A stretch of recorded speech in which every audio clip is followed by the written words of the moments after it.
Que retenir de la tendance des produits miniers sur le marché international dans la période qui va du 16 au 21 octobre 2023?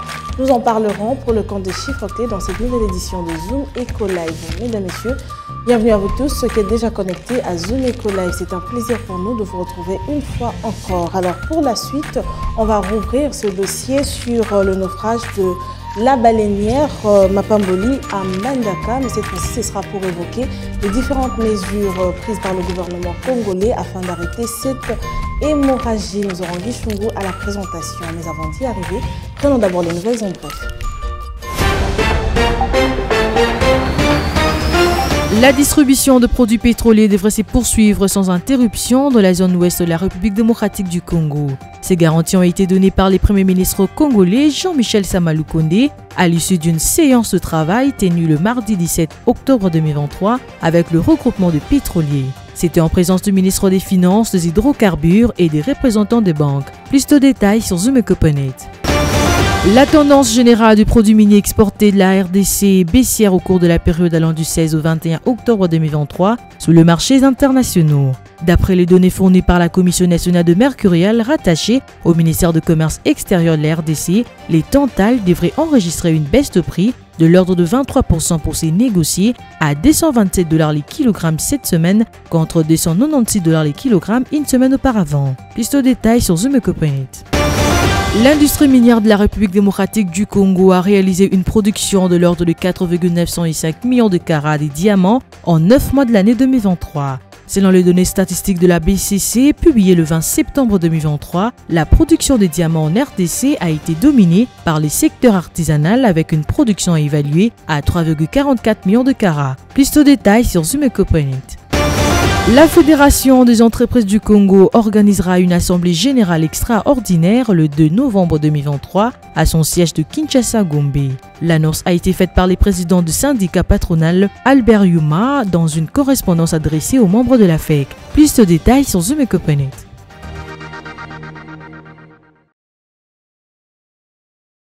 Et à présent, on va prendre les chiffres clés présentés par Unamaka. Aujourd'hui, il sera question d'avoir les détails sur la tendance des produits miniers exportés de la République démocratique du Congo du 16 au 21 octobre 2023. C'est tout de suite.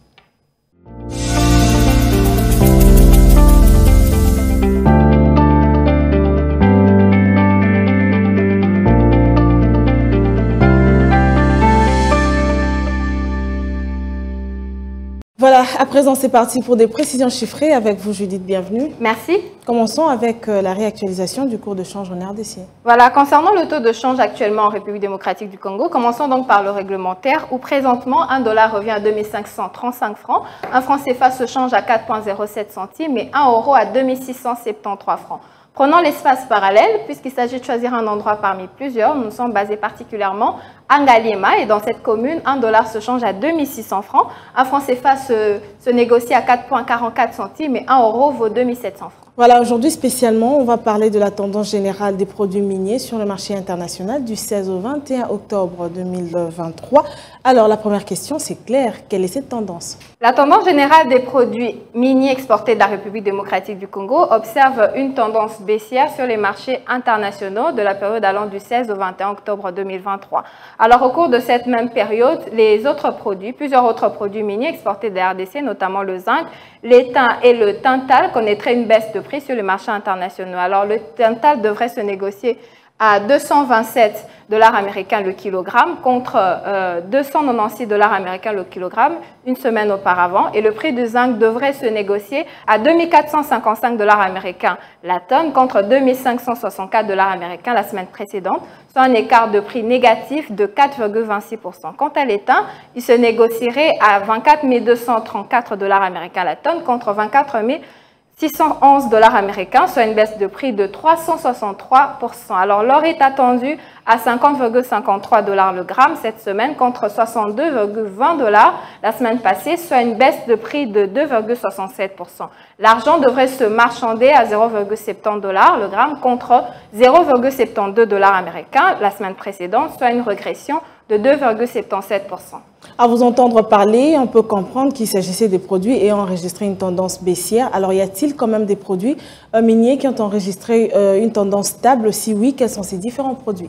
Oui, justement, il y a des produits ayant enregistré une tendance stable au cours de cette période. Et d'après les projections de la Commission nationale de Mercuria, du ministère de Commerce extérieur, seul le cobalt devrait rester stable au cours de cette même période sous analyse en se négociant à 32 731 $ américains la tonne. Et cette trajectoire des produits miniers exportés de la République démocratique du Congo ne devrait pas faire les affaires du gouvernement congolais qui tire l'essentiel de ses recettes dans la vente des produits miniers. Merci à vous, Judith, pour ces précisions chiffrées. Retrouvons-nous prochainement. Merci.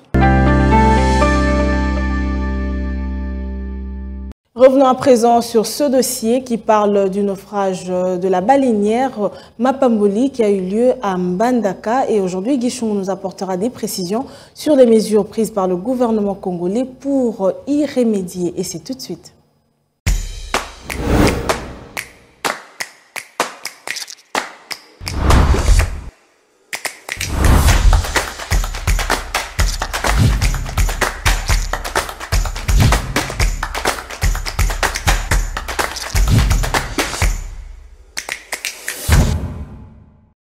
Le gouvernement durcit les mesures de navigation après naufrage de la baleinière Mapamboli à Mbandaka. Et pour en parler, nous recevons Guy Chongo pour le camp du dossier. Guy, bienvenue. Merci beaucoup. Pour commencer, on aimerait déjà savoir quelles sont ces mesures prises par le gouvernement pour arrêter cette hémorragie et renforcer ainsi la sécurité de la population congolaise ainsi que de ses biens.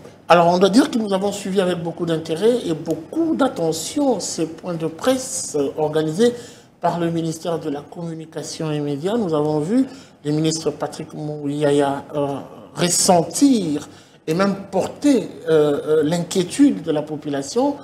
Et on a vu l'invitation du ministre de Transport qui devait se justifier, s'expliquer et même éclairer la lanterne de ceux qui se posaient plus d'une question.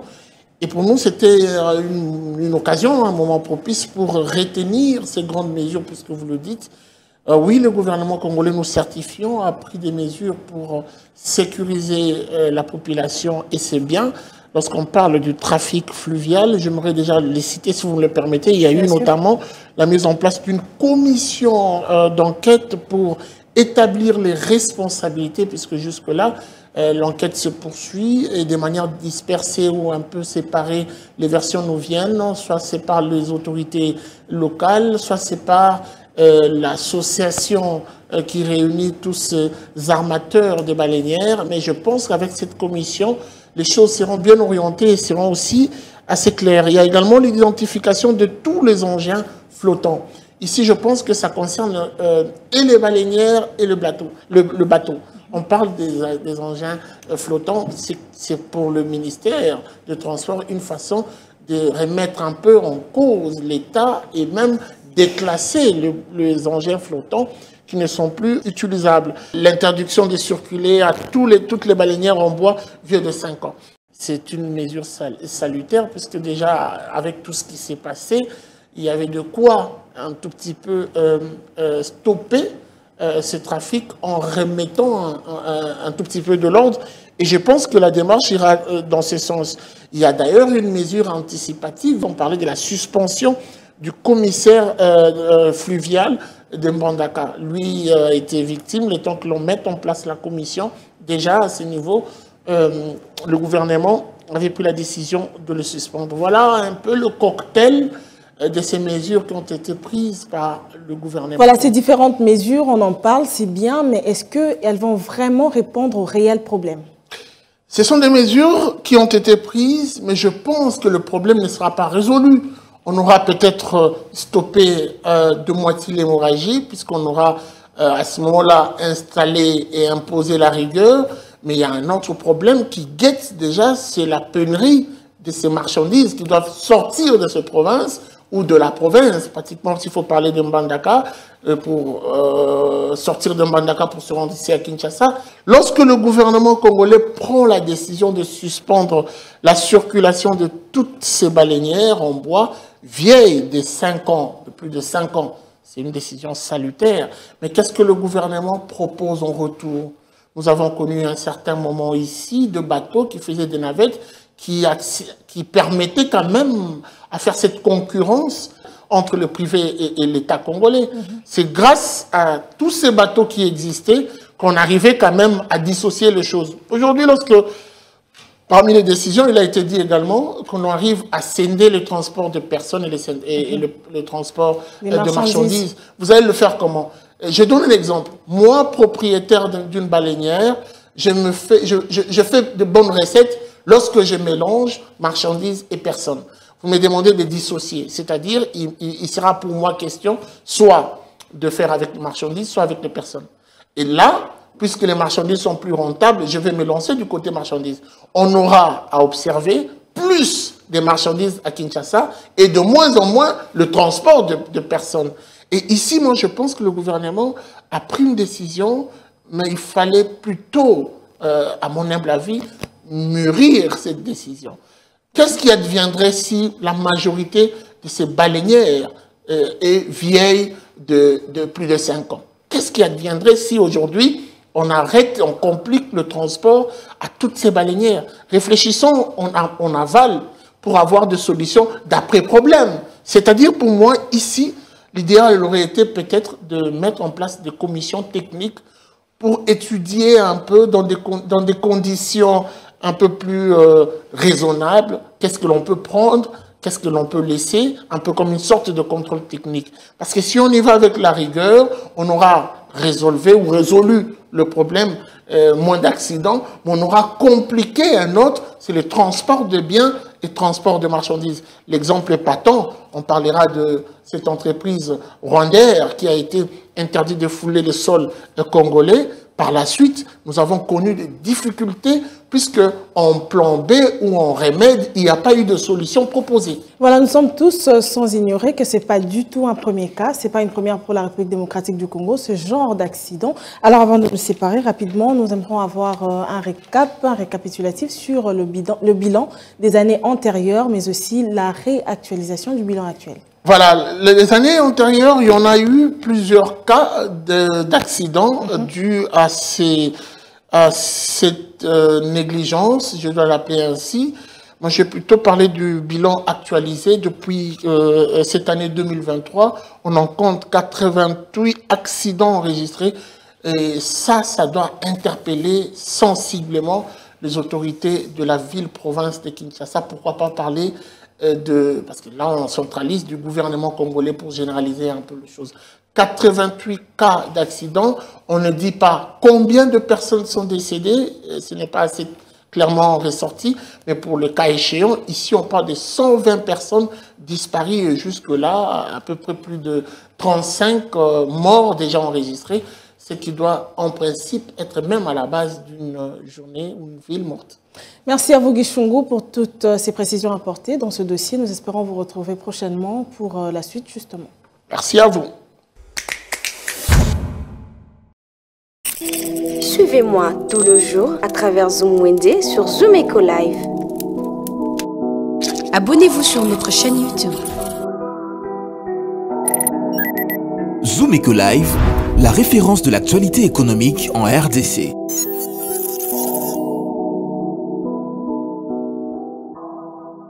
Êtes-vous intéressé par la vaisselle en plastique? Naomi Kandé nous en parle ainsi que leurs différents prix dans ce nouveau numéro de Zoom Wende. Suivez.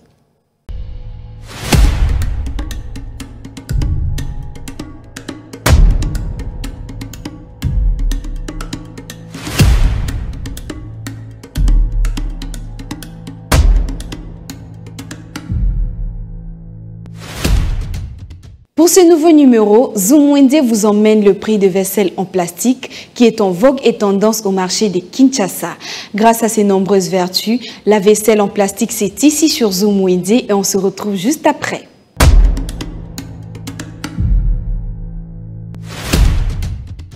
Débutons ces marchés avec une assiette plate de deuxième qualité qui se vend à 1500 francs. Une assiette en plastique de première qualité coûte 15 000 francs. Un paquet d'assiettes en plastique jetable, le prix se fixe à 2500 francs et 3900 francs chez d'autres commerçants. Un ensemble de couverts en plastique jetable coûte 2300 francs. Un bol en plastique sans couvercle, le prix se fixe à 3500 francs. Celui avec couvercle coûte 4800 francs. Vous pouvez aussi vous procurer un bol un peu plus grand, mais cela dépend de la mesure. La petite mesure d'un bassin pour vaisselle se vend à 8 500 francs. 17 000 francs est le prix fixé d'un bassin pour la lessive. Un gobelet avec manche de deuxième qualité coûte 1 000 francs. La première qualité revient à 11 000 francs. Un gobelet sans manche jetable se vend au marché quinois à 3 500 francs le paquet. Un verre à eau en plastique se vend à 3 000 francs. Le paquet se fixe à 3 500 francs. Et pour clôturer ces marchés, on retrouve un verre à vin en plastique au marché quinois à 3 000 francs.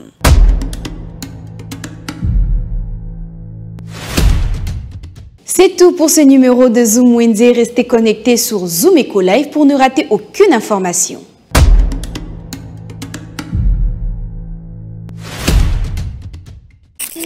Les rendez-vous économiques, c'est dans l'agenda sur Zoom Eco Live.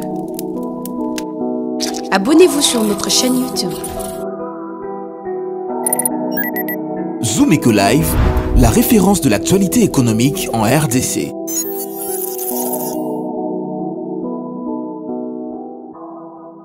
L'économie de la République démocratique du Congo, on en parle une fois encore dans ce nouveau numéro, mais cette fois-ci ce sera pour le compte de l'agenda que nous présente Adassa Grace. Regardez.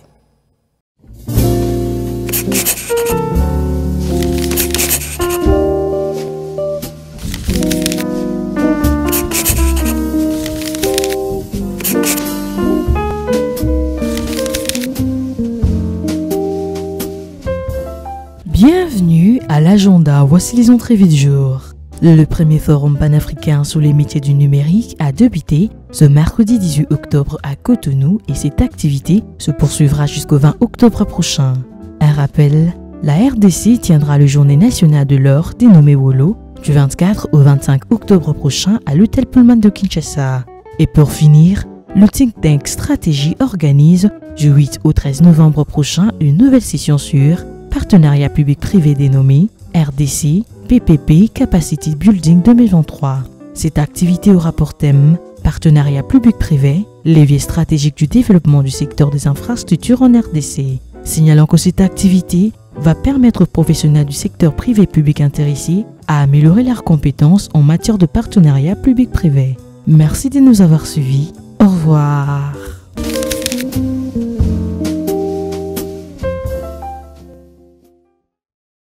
Et pour clôturer, prenons cette dernière rubrique, article 15, qui revient sur des précisions liées aux activités commerciales retrouvées en République démocratique du Congo. C'est parti pour un tout nouveau numéro. Débrouillard à jamais, jamais, jamais. Débrouillard à jamais, jamais, jamais. Débrouillard à jamais.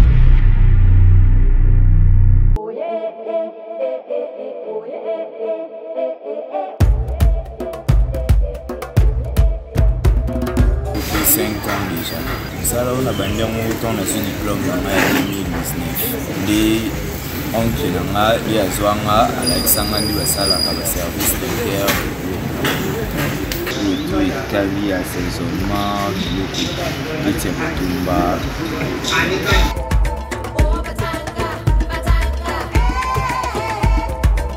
Avantage wana ka ifuyumuka mutu sala musala mweba ko ya ibiti moya ibe pinetu izadi yumuku sala musala mweba ti awa na ganya ka plus na ganya ka mwa su mundi yake na wasala museke na ganya plus.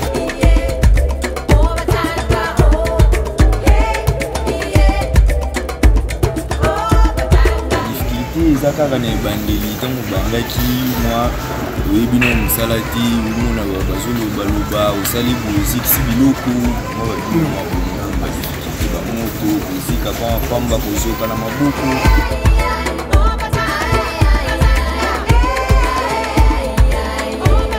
ikumisanga place uke na bandai na zali na kusa vona kuma na yeba na tapi volonté type na yeba je me sens à l'aise na musala ka uye mukika una sala.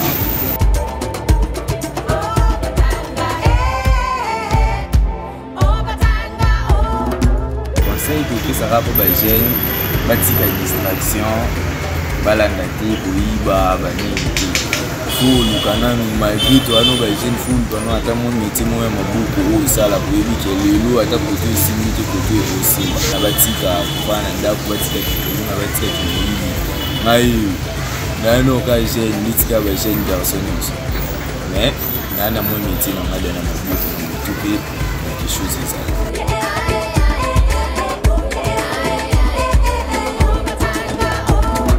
Nous dans le gouvernement ils attaquent bah le restaurant minier où tu as pour ça bah jeune ou puis bah éviter tu as pour ça tout puis ça bon que les mususu l'occasion bah il va peine biso peine to yiba tu as peine ba tout performance biso dans ce restaurant ils a minier tout ça na tout là qui ça ba tout mususu biso ba la qui ça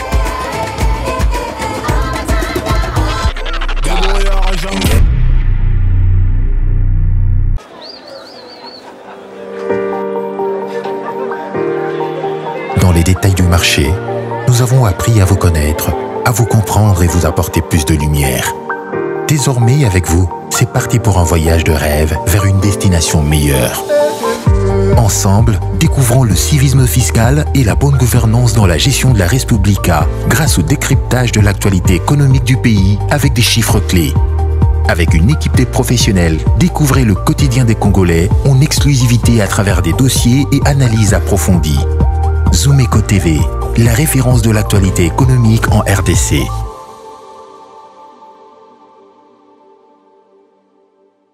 C'est par ici que prend fin cette édition de Zoomeco Live. C'était un plaisir pour nous de vous partager l'évolution de l'économie en République démocratique du Congo. Prenons rendez-vous pour la prochaine édition. Au revoir.